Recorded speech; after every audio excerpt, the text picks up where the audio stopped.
Hey guys, it's Jeremiah again. I just thought it'd be nice to start off with a little bit of Christmas music. I'm just doing some editing on a design, trying to just mess around with it, see what I can do, make it spice it up a little bit. So I thought maybe it'd be a good time to make a video, just showing some of how my editing process, although it's never the same really, it just depends on what I'm trying to do. You'll probably see me undo and redo things over and over again when I'm editing, because I already see something I really don't care with what I just did. But yeah, so I'm just gonna put my mic up, and maybe I'll turn the Christmas music back on. Yeah, maybe not. Either way, let's go.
sometimes you just need to take the time to do something the right way.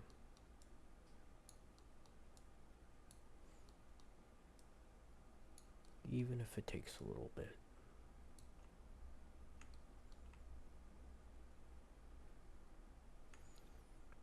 Alright, so let's just take this and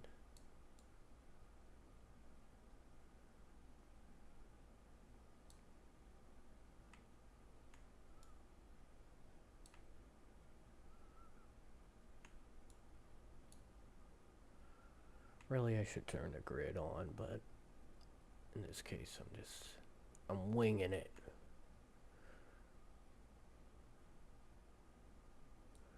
Actually, I think it'll end here.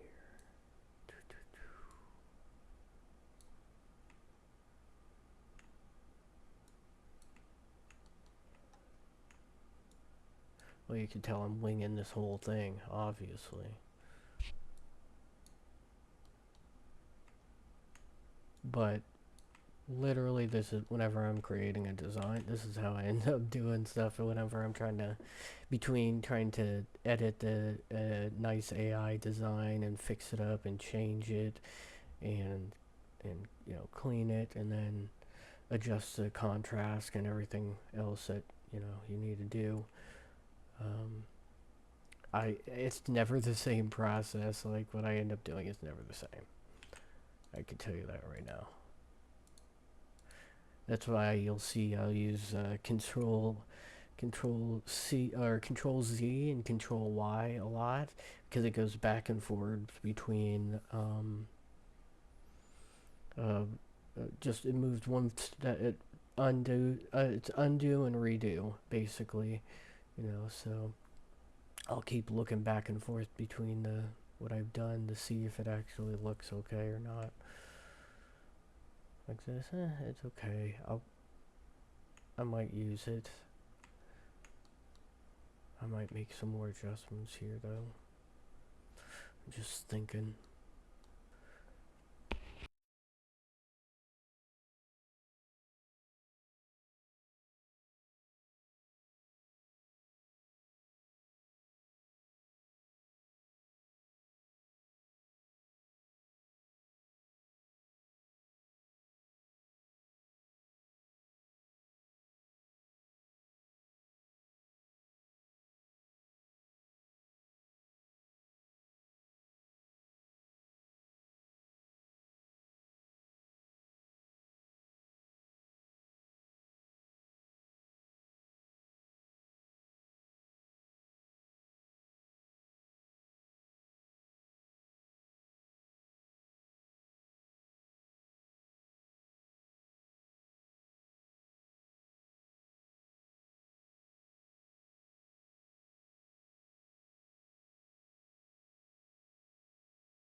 I'm not going to be super precise.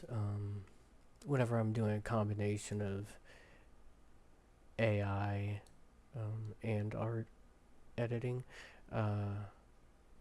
it doesn't even help that much to be ultra super precise because the AI isn't ultra super precise. So that's why I don't have my grid on right now.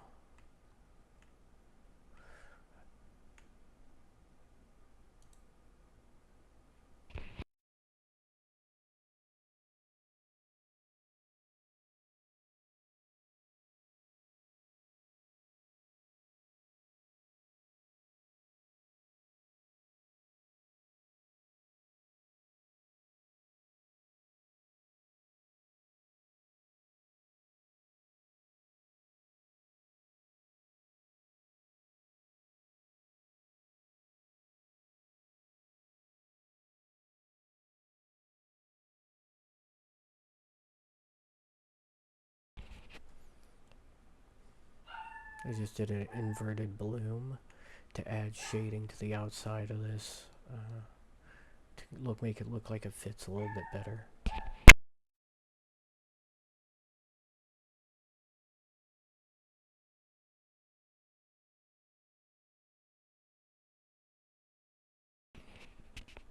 I think I actually kind of like this how it is now. Trying to think if there's anything else that I would want to do. You know what? Maybe one more thing.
Awesome, my Gimp froze up.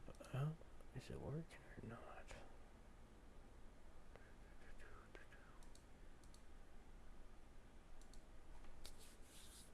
Oh, it doesn't look like it.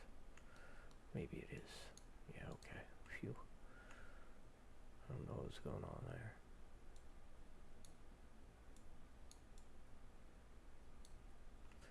The one bad part about Gimp is sometimes it can like crash, so you want to save your work. Not like me. You want to do a lot better than me. You want to make sure you save your work every 10 or 15 minutes. There's an autosave feature, so I think I have it turned off for whatever reason. Sometimes I don't want it to autosave because I want to go back. I don't like what I did, so then I end up having to turn it off. Select invert. I'm going to copy this, and then I'm just going to layer scale it. 1210. No.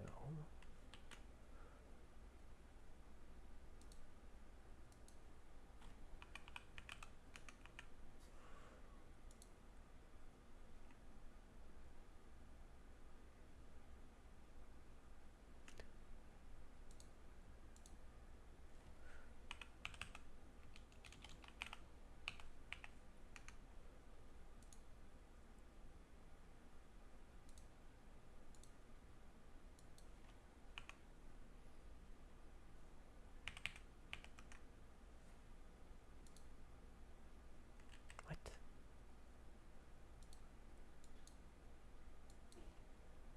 Oh.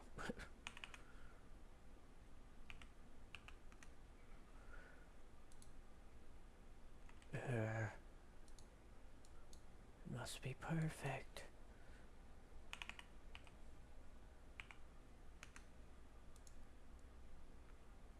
Okay, I'm gonna call that good enough.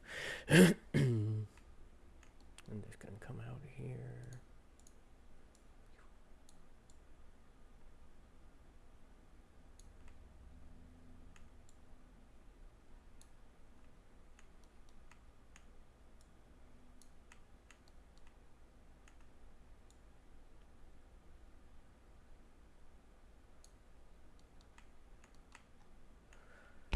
was gonna say something else, and now I'm forgetting what it is. Oh, to zoom in and out, I'm just holding down the left control key, and then I'm using the mouse wheel. Boop, boop, boop, boop.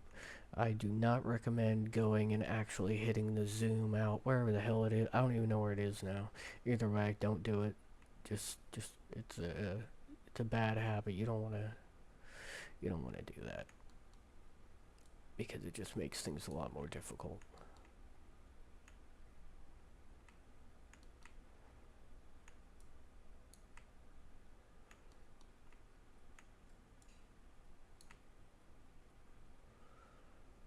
Right there looks good. Okay. Edit copy. Paste as a new image. Yep.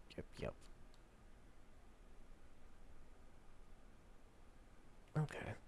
It wasn't anything groundbreaking. I'm not doing anything groundbreaking. But, just a little mess around. You know what?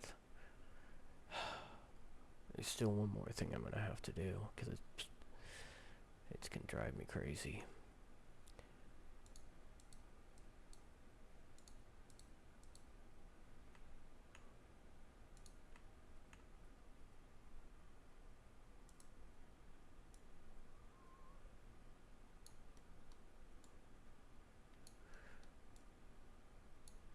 There's no way I'm gonna be able to leave this wonky line.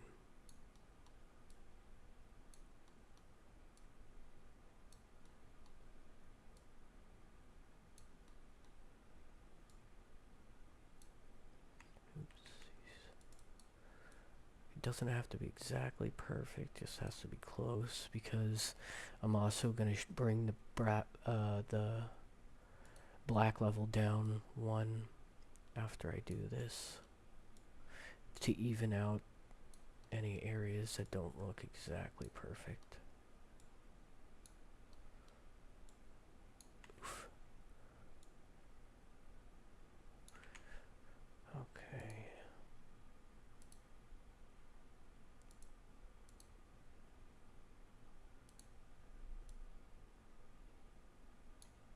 Ah, yes, much better. I just switched to a different brush that has a little bit of a defocusing that goes on, as so it's not as pinpoint.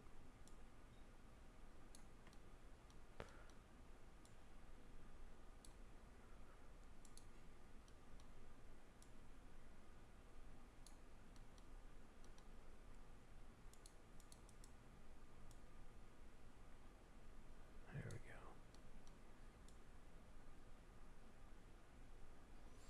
This will make it more lenient on mistakes.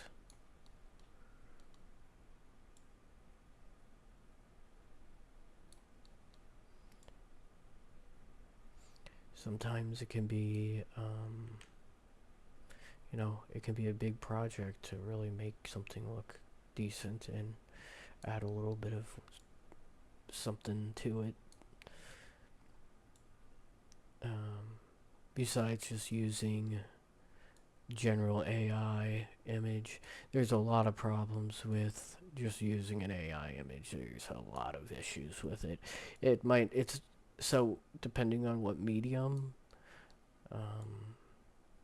you're going to be engraving on and what exactly you're doing, is how well you can expect it to work, right? Because if you're trying to do a high resolution engraving, then the laser is going to be showing every little pixel. It's gonna, every little pixel it hits, and if there's some type of pixel deformation from resolution changes and different things, compression, image compression and stuff like that, it's going to be that much worse. On certain things it'll be okay, on other things it's going to be really important that you have really high resolution and smooth just to make sure that the engraving actually comes out, because it's gonna pick up every detail.